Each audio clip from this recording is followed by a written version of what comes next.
दुश्मन की गोलियों का सामना हम करेंगे, आज़ाद हैं और आज़ाद ही रहेंगे।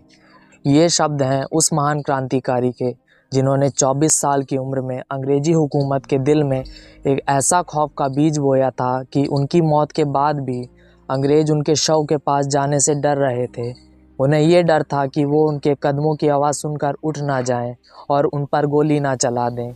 हम बात कर रहे हैं चंद्रशेखर आज़ाद जी की, जिन्होंने कसम खाई थी कि वो अंग्रेज़ों द्वारा कभी जिंदा नहीं पकड़े जाएंगे। समय था 1906 का। मध्य प्रदेश के छोटे से गांव भावर में एक बालक का जन्म हुआ। नाम रखा गया चंद्रशेखर तिवारी।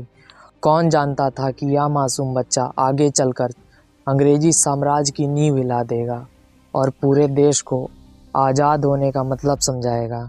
बचपन में ये बहुत ही शरारती थे।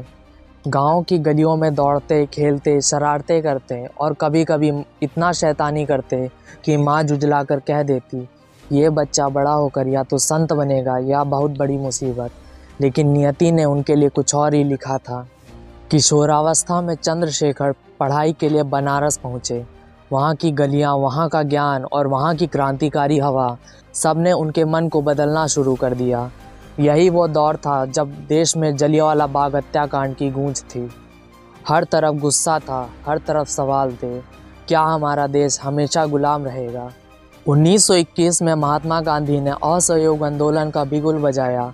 15 साल के नन्हे चंद्रशेखर भी इस आंदोलन में कूद पड़े। विद्यार्थी होते हुए भी उन्होंने विदेशी वस्त्रों की होली जलाई, नारे लगाए और गिरफ्तारी दी। जब अंग्रेज मजिस्ट्रेट ने कोर्ट में उनसे पूछा कि तुम्हारा नाम क्या है, उन्होंने सीना तान कर कहा आज़ाद। जब उनके पिता का नाम पूछा जाता है तो उन्होंने कहा स्वतंत्रता, और जब उनका पता पूछा जाता है तो उन्होंने कहा जेल खाना। इतने छोटे बालक के मुख से ये बातें सुनकर पूरा न्यायालय सन्न रह गया। उस दिन से चंद्रशेखर तिवारी बन गए चंद्रशेखर आज़ाद। लेकिन 1922 में चौरी चौरा कांड के बाद जब गांधी जी ने आंदोलन वापस ले लिया तो युवा आज़ाद का दिल टूट गया। उन्होंने ठान लिया, अब आज़ादी अहिंसा से नहीं बल्कि क्रांति से मिलेगी। यहीं से उनकी मुलाकात हुई राम प्रसाद बिस्मिल, अशफाकुल्ला खां, राजगुरु, सुखदेव और भगत सिंह जैसे क्रांतिकारियों से। उन्होंने साथ मिलकर हिंदुस्तान रिपब्लिकन एसोसिएशन HRA का निर्माण किया, जिसे बाद में आज़ाद जी ने समाजवादी रंग देकर HSRA बना दिया। 9 अगस्त 1925 की रात लखनऊ के पास काकोरी स्टेशन पर क्रांतिकारियों ने अंग्रेजों की ट्रेन को रोका। ट्रेन में जा रहा था सरकारी खजाना और उसी को लूटा गया ताकि क्रांति को वित्त मिल सके। ये घटना पूरे अंग्रेजी शासन के लिए झटका थी। आज़ाद इस ऑपरेशन के मास्टरमाइंड थे। हालांकि कई साथी पकड़े गए। बिस्मिल और अशफाकुल्ला खां को फांसी मिली, लेकिन आज़ाद हर बार की तरह पुलिस को चकमा देकर बच निकले।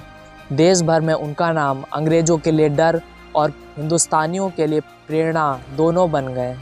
भगत सिंह जैसे नौजवानों के लिए आज़ाद जी सिर्फ साथी नहीं बल्कि गुरु भी थे। भगत सिंह कहते थे, अगर आज़ाद जी ना होते तो मैं कभी उस राह पर इतना आगे नहीं बढ़ पाता। आज़ाद अपने साथियों को हमेशा कहते, क्रांतिकारी को मौत से डरना नहीं चाहिए। अगर मरना ही है तो देश के लिए लड़ते हुए, दुश्मन से टकराते हुए मरना चाहिए। चंद्रशेखर आज़ाद सिर्फ बहादुर नहीं थे, वो रणनीतिकार भी थे। कभी जंगल में रहकर गुरिल्ला युद्ध का अभ्यास कराते तो कभी शहरों के बीचों बीच में बैठकर योजनाएं बनाते। उनका हाव भाव इतना तेजस्वी था कि उनके साथी उन्हें देखकर ही साहस से भर जाते थे। उनकी शपथ थी कि मैं कभी अंग्रेजों के हाथ जिंदा नहीं पकड़ा जाऊंगा। 27 फरवरी 1931 का दिन किसी मुखबिर ने अंग्रेजों को खबर दे दी कि आज़ाद इलाहाबाद के अल्फ्रेड पार्क में है। तुरंत पुलिस ने पार्क को चारों तरफ से घेर लिया। आज़ाद अकेले थे, लेकिन अकेले होते हुए भी उन्होंने घंटों मुकाबला किया। रिवॉल्वर की हर गोली अंग्रेजों को याद दिला रही थी कि ये कोई साधारण इंसान नहीं है।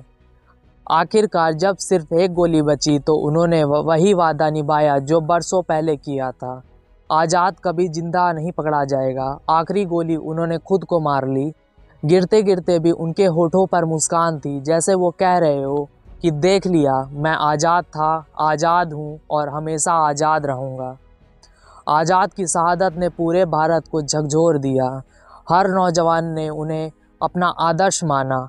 आज भी जब कोई युवा अन्याय के खिलाफ खड़ा होता है तो उसकी आत्मा में कहीं ना कहीं चंद्रशेखर आज़ाद जिंदा हैं। उनकी ज़िंदगी हमें यही सिखाती है कि मौत से मत डरो, अगर जीना है तो कुछ ऐसा करो कि मरने के बाद भी लोग याद करें। चंद्रशेखर आज़ाद सिर्फ एक इंसान नहीं थे, वो एक विचार हैं। वो विचार जो हमें बताता है कि आज़ादी सिर्फ सत्ता बदलने से नहीं मिलती, बल्कि उस सोच से मिलती जहां अन्याय को सहा नहीं जाता बल्कि तोड़ा जाता है। तो ये थे हमारे देश के महान क्रांतिकारी चंद्रशेखर आज़ाद, जिन्होंने 24 साल की उम्र में अंग्रेजी हुकूमत की नींव हिला दी और हमें आज़ादी का मतलब बताया। जिस पार्क में ये शहीद हुए थे उस पार्क का नाम अल्फ्रेड पार्क से बदलकर अमर शहीद चंद्रशेखर आज़ाद पार्क रख दिया गया। तो मिलते हैं अगली वीडियो में एक और महान व्यक्ति के जीवन से प्रभावित होने के लिए और उनसे कुछ सीखने के लिए। तब तक के लिए जय हिंद, जय भारत।